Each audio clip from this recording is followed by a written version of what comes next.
Welcome back to the session on dictionary. In the previous lecture, we understood how to define a dictionary using a DICT keyword, or we can make use of left and right empty curly brace, and then we can access the dictionary using key and a value pair, unlike list or tuple which are accessed using integers. We also saw an example wherein words were added to the dictionary along with their length, and then we subsequently search whether the given word is present in the dictionary or not. So today we'll move on further and understand how dictionary can be used as a counter. Now, what does it mean when I say dictionary as a set of counters? Now, there are a lot of occasions where you need to find out the frequency of, it could be a word that has occurred in a dictionary, or it could be a letter in a string. If this kind of problem needs to be solved, then there are different ways you can do it. Either you can first of all create 26 different variables for each letter, then you go on comparing using conditional statements, which is not a feasible solution. Or you can create a list with 26 elements, that is by having their ASCII value, where there is a ORD function which allows you to give you an ASCII value. But again, it's not a very wise solution. So among these three, the third solution, if you can focus, that is by creating a dictionary with characters as keys and counters as the corresponding values. What can be done is that each character can be created as a key of a dictionary, and subsequently we can go on checking, that is after the first character, you go on checking if the character is present, not present, add it to the dictionary as the counter as value as 1, and subsequent characters which are found later can be just incremented, that is the value of that counter can be incremented. So we'll see with an example in fact, but this example is very suitable as far as dictionary as a counter is concerned, wherein you do not know in well ahead of time. That is what I mean here is, we do not know what is the letter or what is going to arrive in future. So in this particular context, you can make use of this dictionary. So let us solve this example, and we can visualize it in much better way. For example, let us say the word is Brontosaurus. In fact, it was Brontosaurus was a dinosaur, a herbivorous dinosaur found in North America. So let us see how we can count the frequency of letters which have frequently occurred by using a dictionary. So we can do this using this Python editor. So the word is added here. Now we'll try to declare a dictionary. Let us call this as DICT, and we'll try to use the inbuilt function, that is DICT empty parenthesis. And now we'll try to browse through each of the characters of the string word. Now we can say for C in word. Now we go on checking if C not in, that is it is not the C word, the character is not in the dictionary DICT, then I would add it to the dictionary by saying DICT of C equals 1. That is, initially the count is 1 whenever the word is not found the very first time, and subsequently what I can do is I can say else dictionary, that is DICT of C equals DICT of C plus 1, meaning I will try to extract the earlier count and add it to 1. So let us try to again go through it. So first time B is extracted, but B is not in the dictionary, it will get added to the dictionary with the count as 1. Subsequently R, O and T will get added, but when O again comes, so it will not come to this part, but it will come to this part, and whatever was the earlier count of O, that was 1, so 1 plus 1 is 2, so O's count becomes 2, and this goes on repeating for the other characters. So this is a very simple way to visualize it, but very handy function. So you can make use of this particular mechanism to count the number of characters. So if I say print dict, then it will print the entire count of the character. So let us run this program by going through this example. We can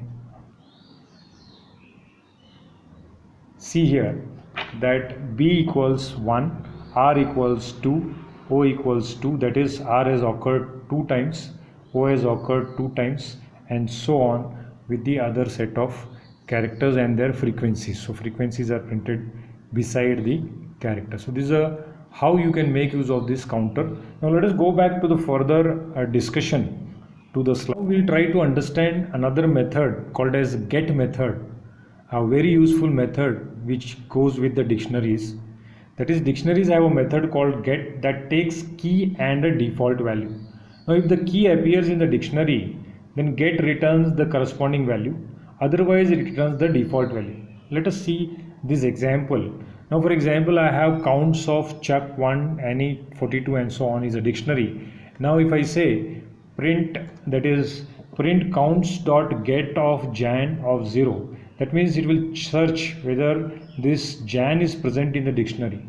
Which dictionary? That is counts dictionary. The get is a method used with counts dot get, and the first part it will search as a key where the key is present. So here it is found, and it will return the value. What the value of Jan is 100, the key is 100, so it will return 100 to me. If the key is not found in the dictionary, then it would return a 0 value. So meaning of counts dot get key comma 0 is this is the default value.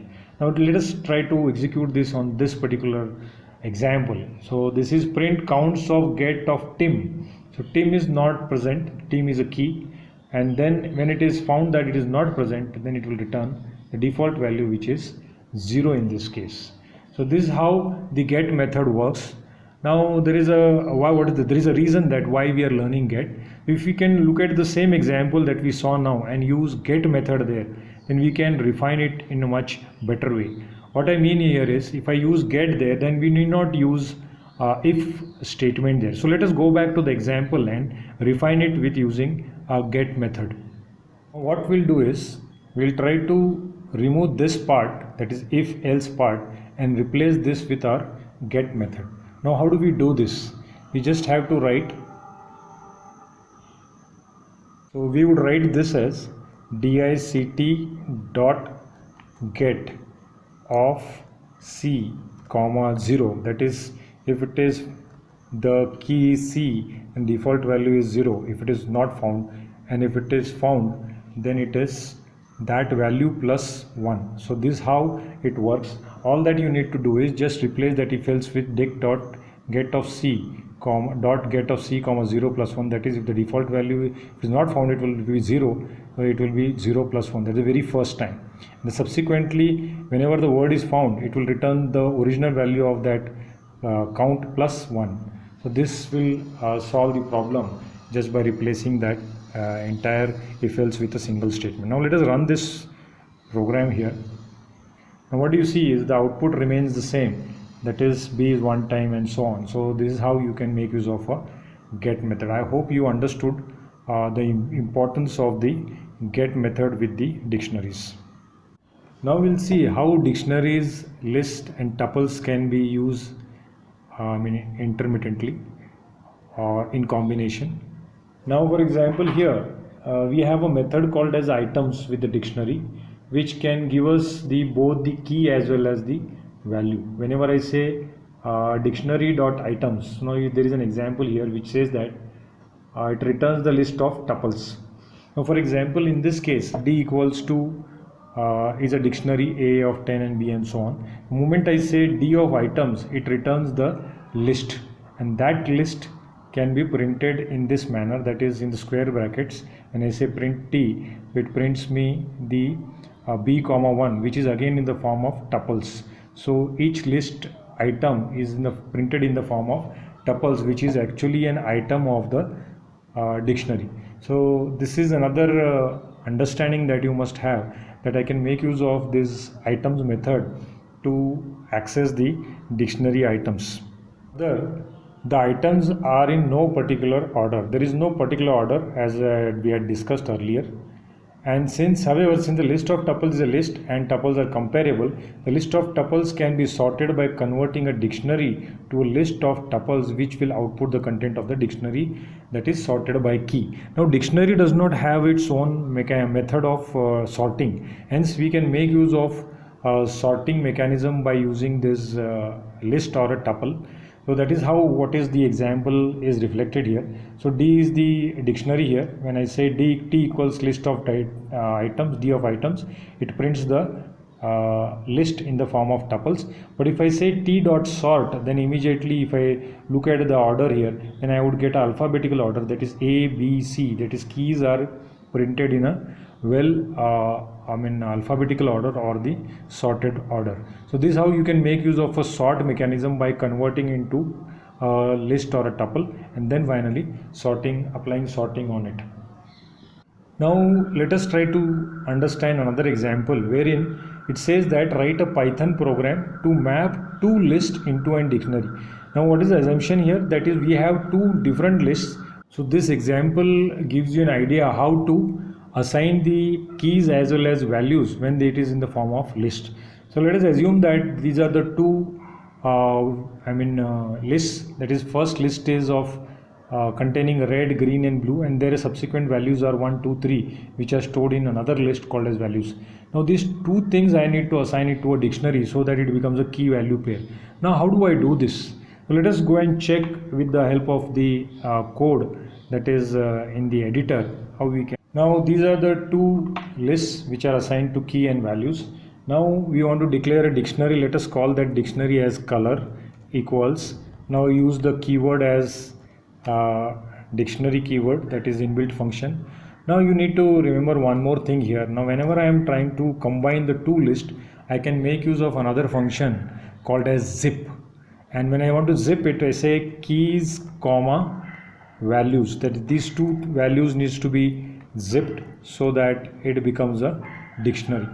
Now it gets added to the dictionary, and just all that you have to do is just say print of color, then you would get the dictionary printed successfully, that is after joining this.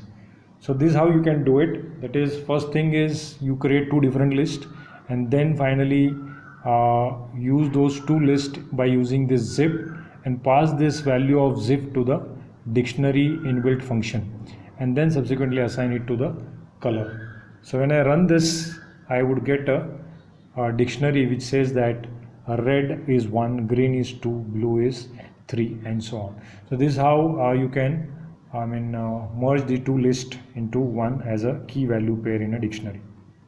Now I would take this opportunity to demonstrate how a multiple assignment to variables can be done. Now you know that dictionary has a function, method called as items. Now if I write a loop in this manner, that is, if I say key comma value k comma v in dict of dot items, this is my function which is going to list out the two things. One is the keys, another is values. So I'm going to grab those values by saying k comma v, that is two different variables which will get simultaneously assigned to the key and a value. So if I say this, each time I would get two things, that is a pair, key and a value, and I can subsequently display this. So this is another useful mechanism or the method which you can make use of. K comma, if I say space comma v, then I would get the subsequent key value pairs. Now if I run this, you can see that there is an error. Now this is because this is not a dict. Dict is a keyword by typing mistake. So color, you can just say this color as the dictionary because our dictionary is the color. You just have to run this and you can see here each time it will try to assign what is that it will assign. You can see here each time it will pick up the key and its value, key and its value. So this is another very useful method which you can use simultaneously to process the different keys and values of a dictionary by using this mechanism. So this is the slide that shows what we did as far as the multiple assignment dictionary is concerned. This is another example which says that D is so and so, key comma value in D dot items, then print the value of value comma key. So here we are printing it reverse, so it is just matter of the order that you are printing. And lastly, we'll try to see what is the meaning of sort here. Now if I want to have a dictionary which does not support sort, then how do I do it? Now you know that very well. I need to have a dictionary, then I need to convert it to a list. You know how to convert it to list. That is, you just have to say list of D of items and you get LST, and all that you need to do, you know it how to sort it. You just have to say LST dot sort and go on printing the key value pair. And when you print this key and value or value comma key in a list, automatically it will pick the multiple values into a key and a value pair simultaneously. So and then subsequently you can print their values which are well sorted order. Otherwise it would be in a hash key, because B is the first and C is the next letter and E is the last letter. So this is how you would get the output. I hope you understood this session. So practice this a bit more, that is, try to get more hands-on experience on these dictionaries, because quite useful function as far as the data structure is concerned. So with this note, we'll end this session and we'll meet in the next session to see how we can process the punctuation marks with the help of strings. So thank you, have a good day and a safe day.